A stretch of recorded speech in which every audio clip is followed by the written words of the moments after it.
My name is Delilah, and this is my story. I am a woman torn between a forbidden desire and the promise of security, between the weight of ambition and the echoes of a love that perhaps was never real.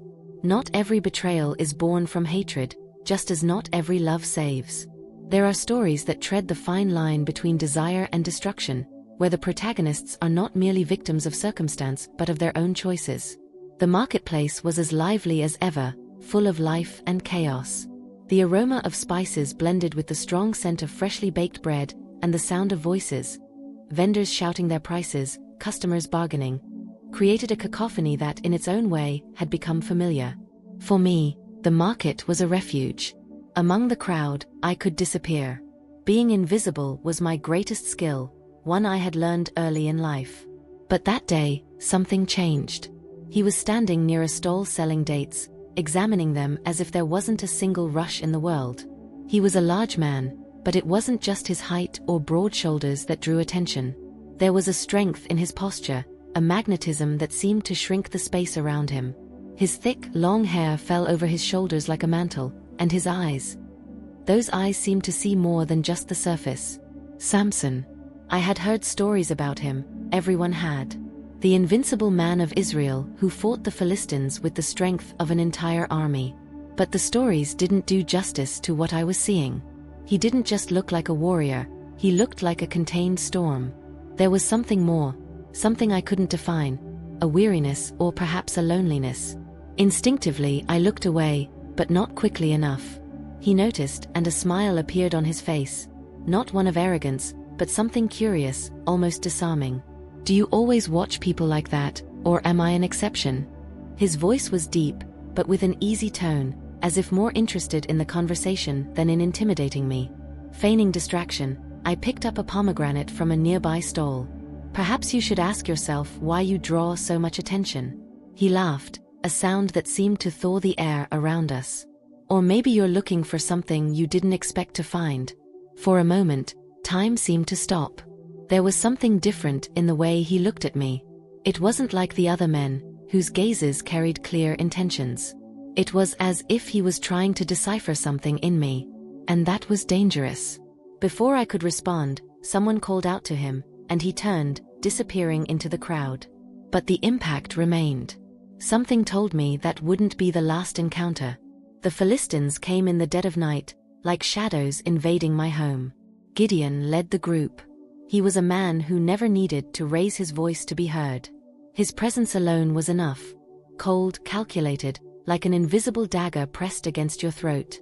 Delilah, he began, settling himself at my table uninvited, we know you're clever. And that's exactly what we need. You need me? I asked, trying to sound indifferent. What could someone like me do for men like you? You know what we want. He dropped a heavy leather pouch on the table, and the sound of coins clinking inside echoed through the room like thunder. Samson. We need the secret of his strength. I didn't move, but my heart raced. This wasn't a request, it was a disguised command. I looked at the pouch, but the glimmer of the gold didn't outweigh the weight of what it represented. Do you think he'll just tell me? I asked, trying to keep my voice steady. Samson isn't a fool. He doesn't need to be a fool, Gideon countered, leaning toward me. His eyes were icy, piercing through my facade. He just needs to believe you're the only person he can trust. Why me? I asked, crossing my arms defensively. Because he already trusts you, Gideon replied, as though it were obvious. We've seen how he looks at you. He draws near, lowers his guard. Use that. Find out what we need to know, and your life will change forever. There was something in his tone that chilled me to the bone. The gold was tempting, but that wasn't what frightened me. It was the certainty that if I failed, the promise of power would turn into a threat of destruction. I need time, I murmured, stepping back. Don't take too long, he said, standing up. Time is cruel to those who hesitate. And remember, Delilah, you're no exception. When the door closed behind him, I sank into the chair and stared at the gold. There it was, everything I'd ever wanted, security, stability, a way out of a life filled with uncertainty. Yet, at the same time, it felt like a golden chain, binding me to something I couldn't escape. Samson's visits became frequent. At first, They were brief encounters in the market or casual conversations in the street. Later, he began to visit my home, usually in the evenings, bringing stories of battles and victories that sounded like they were pulled from legends. He talked about his travels, how he outwitted the Philistines, and laughed with a lightness that contrasted with the weight I knew he carried.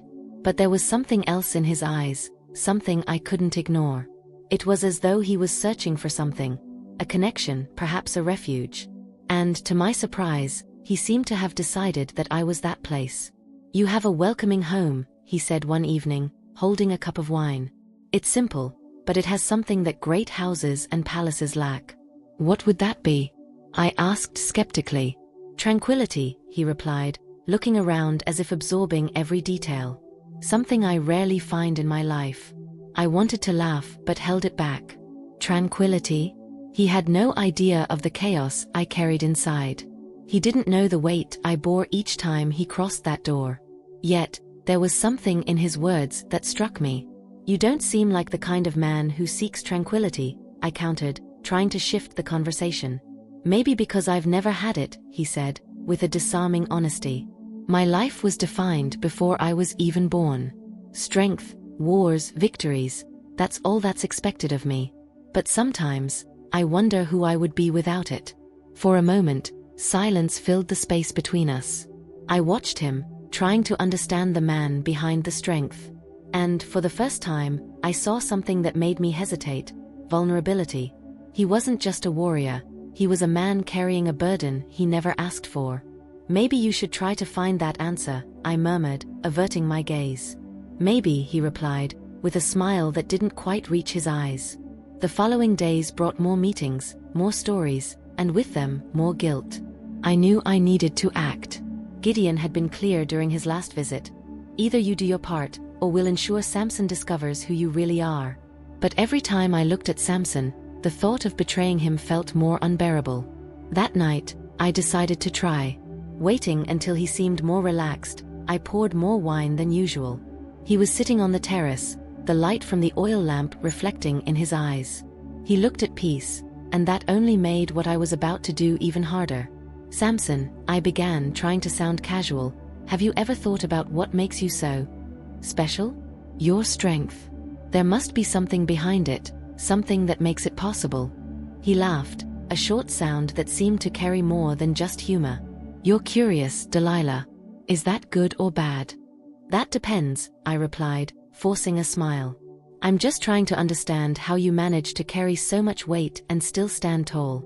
He was silent for a moment, leaning forward. His eyes, usually soft, locked onto mine, assessing, as if trying to decipher my intentions. "My strength isn't just mine," he finally said. "It's a gift. A covenant. Something that goes beyond what anyone can understand." "But every gift has a source," I pressed, keeping my tone light. "And a way to be preserved, doesn't it?" He sighed and leaned back, his expression shifting to something more serious. "You're not the first to try and understand this, you know? And you probably won't be the last." My breath caught for a moment. He knew. Somehow, he knew I was trying to get to something. But instead of confronting me, he merely smiled. A smile that seemed to mix distrust with acceptance. "Perhaps you should wait to find out, Delilah," he said enigmatically. "Some secrets aren't meant to be revealed so easily." When he left that night, it felt as though the ground had been pulled out from under me.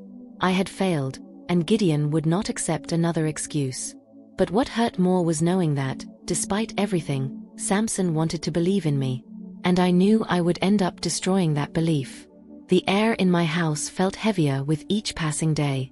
Samson's presence, which once seemed to fill the space with light, now only reminded me of what I was about to do. As he grew to trust me more, the Philistines wasted no time tightening the invisible chains that bound me. Gideon returned sooner than I expected. He entered without knocking, as always, his cold eyes scanning every detail around him. This time, he didn't bother with a controlled tone. He was irritated, and that made him even more dangerous. "You're taking too long, Delilah," he began, crossing his arms. "We thought you were smarter than this." "Samson isn't like other men," I replied, trying to sound confident. "He doesn't trust easily." "He trusts you," Gideon countered, stepping closer. "You disarm him, and he's already let his guard down more than he should have. And if he discovers your hesitation, Delilah? Do you think he'll forgive you? I'm working on it, I murmured, but my voice faltered. There's no more time, he said, his voice sharp as a blade. If you don't give us what we want, Samson won't be the only one to suffer. Remember, he may be strong, but you're not. His words cut deep. I knew he was right. Samson wouldn't show mercy if he discovered my betrayal, and the Philistines wouldn't hesitate to discard me. I was trapped with no way out, and all I could do was keep moving forward toward the inevitable. Later that night, when Samson arrived, he seemed more relaxed than usual. He shared stories of his recent travels, laughing about how he had outwitted a group of Philistines. But as he spoke, I noticed something different. His eyes were sharper, more focused, as if he were watching my reactions carefully. You're different today, he said suddenly, leaning slightly toward me. You're quieter. Is something wrong? No, I lied, avoiding his gaze. I'm just thinking about how strange it feels to be near someone like you. It's like being close to a storm. I can't tell if it will destroy me or save me. He laughed, but there was a thoughtful edge to his expression. Maybe I'm both, he replied, raising his cup. A storm doesn't choose who it strikes, Delilah. It just does what it was made to do. Samson was changing. He wasn't naive, and I knew my hesitation was starting to raise his suspicions. It wasn't something he said outright, but it lingered in the longer silences, the searching looks, the moments where it felt like he was trying to see through me. Then, one night, he finally confronted me. You're hiding something, Delilah. His words cut through the air like a blade. I was pouring wine when he said it, and my hands froze mid-motion. I took a deep breath, trying to stay calm. Why would you think that? I asked, avoiding his gaze. Because I've learned to recognize when people aren't being honest with me, he replied, his voice calmer than I had expected. People always want something from me. There's always a reason. I don't want anything from you, I lied, forcing myself to meet his eyes. If you think that, you're mistaken. I want to believe you, he said, leaning in slightly. I want to believe that, at least with you, I can let my guard down. But there's something about you. A weight that wasn't there before. I felt my heart race, but I held his gaze. Maybe it's because you're so different, Samson. Maybe it's because being near you makes me feel things I don't understand. He was silent for a long moment, and I knew my words had struck him. He wanted to believe me, even though he sensed something was wrong. Finally, he shook his head, as if trying to push the doubts away. I hope you're different, he murmured, his voice barely above a whisper. Because if you're not, I don't know what that would mean. After he left, I collapsed onto the floor, unable to hold back the tears. He was giving me something no one else ever had, trust. And I knew I was betraying it in every possible way. The choice seemed clear to everyone around me, but inside, it felt like a storm. I knew what was coming, but I wondered if I could survive the consequences, not just of what I would do to him, but of what I would do to myself. The night was silent, but inside me, there was a tempest. Gideon had been clear in his last visit. This is your final chance, Delilah. And I knew he wasn't bluffing. If I didn't deliver what they wanted, it would be the end for me, and perhaps for Samson too. Samson arrived later than usual. His expression was tired, but he still carried that smile that seemed to brighten any place he entered. He sat at the table, and for a while, we just talked. He told stories of his battles, of how he had outsmarted the Philistines with his strength and cunning. But there was something in his voice that night, a weariness that went beyond the physical. Have you ever thought about what it would be like not to be a warrior? I asked, trying to sound casual. If you could just be an ordinary man? He looked at me, surprised by the question. After a moment, he laughed, but there was no joy in it. I think about it more often than you'd imagine. But that's not my destiny, Delilah. My path was laid out before I was even born. But there must be something that defines you beyond that, I insisted, leaning slightly toward him. Something that makes you who you are. He hesitated, his eyes fixed on the cup of wine in his hand. My strength is a gift, he finally said, his voice low. But it's more than that. It's a covenant. Something between me and God. But how does it work? I asked, trying not to sound too eager. Every covenant has a foundation, something that sustains it. There must be a secret. He studied me, and for a moment, I thought he might stand up and leave. But then he sighed deeply, as though he carried an unbearable weight. "It's my hair," he said at last, his voice barely above a whisper. "As long as it is never cut, my strength remains. It's the symbol of the covenant God made with me." My heart raced. I had what the Philistines wanted.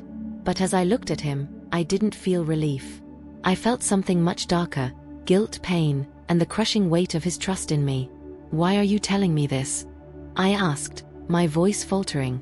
"Because Delilah," he said, his gaze steady and filled with something that resembled compassion. "If I can't trust you, who can I trust?" After Samson fell asleep, I stayed by his side, watching him. He looked so different like this, peaceful, vulnerable. He wasn't the invincible warrior everyone feared, but just a man, trusting someone he believed worthy of that trust. With trembling hands, I sent the message to Gideon. He told me, "He's ready." Each word felt like a blow, but I knew there was no turning back. The silence in my house was suffocating as I waited for them to arrive. When the Philistines entered, the air seemed to freeze. Gideon led the group, his eyes gleaming with cold satisfaction. They said nothing. They moved like a well-rehearsed machine. One of them held a blade, and I knew what was coming next. I retreated into the shadows, unable to watch directly. The sound of the blade cutting Samson's hair echoed like something breaking inside me. Each strand that fell felt like a wound that would never heal. When they were done, Samson awoke. His confusion was immediate. He tried to stand, but his body seemed heavier, as if the entire world had lost its balance. And then his eyes found mine. "Delilah," he whispered, his voice broken. There was no anger in his tone, only a pain so profound it felt unbearable. "Why?" His words struck me like a blade. I wanted to say something. Anything, to explain, to apologize, to justify. But no words came. I stood there, frozen, as they bound him in chains and dragged him away. When the door finally closed, the silence left behind was deafening. The gold lay on the table, just as they had promised, but it felt heavier than any chain Samson had ever worn. I sank to the floor, unable to cry, unable to feel anything beyond the emptiness consuming me. I had betrayed him. And in doing so, I had betrayed myself. The gold remained on the table, but its gleam seemed cruel. For days, I couldn't touch it. Each coin was a reminder of the price Samson had paid for my betrayal. I spent hours pacing the house, unable to escape the crushing guilt. The sound of Samson's chains dragging echoed in my mind, as though I were trapped in that moment. The village was in celebration. The Philistines were rejoicing as if they had conquered the world. The temple of Dagon was the center of their festivities, and rumors about Samson spread like wildfire. They said he was blind now, forced to grind grain like a common slave, mocked by those who once feared him. The image of the invincible man, now humiliated, became the subject of laughter and scorn. I tried to ignore the rumors, but I couldn't. Each word was a dagger, and no matter how much I tried to justify my actions, I had no choice. I knew I was lying to myself. I did have a choice. There is always a choice. One afternoon, as the sun was setting, I climbed to the terrace. It was the same place where I had often sat with Samson, listening to his stories, laughing at his jokes. Now, all that remained was a crushing emptiness. I looked out at the village below, at the distant temple, and wondered if he thought of me. And if he did, how did he see me? As the woman he trusted or the instrument of his destruction? The sounds of the celebration reached me, laughter and singing that felt like mockery. For a moment, I wanted to scream, to tell them all to be silent, but I didn't have the strength. They weren't celebrating a victory. They were trying to forget that their triumph had come at the cost of something greater than they could understand. I returned inside as the night fell. Sitting at the table, I stared at the gold again. I thought about getting rid of it, throwing it into the river, burning it. Anything to separate myself from the guilt it represented. But I couldn't. It was a weight I had to carry, a constant reminder of what I had done. The rumors of Samson's death arrived a few days later. They said he had regained his strength in a final act of devotion, bringing down the temple of Dagon on himself and his enemies. Gideon was among the dead. Hundreds of Philistines perished, and Samson, even in defeat, had triumphed in a way no one could contest. When I heard the news, my body froze. Part of me wanted to feel relief, but what came instead was something completely different, a deeper emptiness. He had found a way to reclaim control of his story, even at the end. He died as he lived, fighting for something greater than himself. That night, I climbed to the terrace again. The sky was clear, scattered with stars. I thought of him, the man I trusted and betrayed, the man who had given me his trust without reservation. I thought of his words about his strength being both a gift and a burden. Only now did I fully understand. The gold still sat on the table, but I never touched it. It had become a symbol of everything I lost, of everything I destroyed. I thought about getting rid of it, but it became a part of me, like a scar that never fades. It was the weight I needed to bear. Today, I sit alone, reliving everything. The days have passed, but the regret remains. I think about how things could have been different, if I had warned Samson, if I had fled with him, if I had chosen anything other than betrayal. But what if are empty words? The past is a prison. I pray every night, but not for forgiveness. I don't believe I deserve it. I pray for peace, for him and for myself. I pray that wherever he is, he knows that, despite everything, I loved him, in a flawed and confusing way, but it was real. And maybe one day, somewhere beyond this world, we can meet again. Without lies, without chains. Just the two of us, as we were before everything fell apart. If this story has moved you, imagine the inspiration waiting in the lives of other remarkable women of faith. In the virtues of women in the Bible, timeless lessons for modern life, you'll uncover the strength, wisdom, and courage of biblical heroines like Hannah, Esther, Abigail, Ruth, and Mary. Women who faced extraordinary challenges with unwavering faith and grace. Their timeless virtues hold the power to transform your journey today. Scan the QR code on the screen or click the first pinned comment to access this life-changing ebook. Take this step toward living a life of purpose, resilience, and joy, guided by the wisdom of these extraordinary women.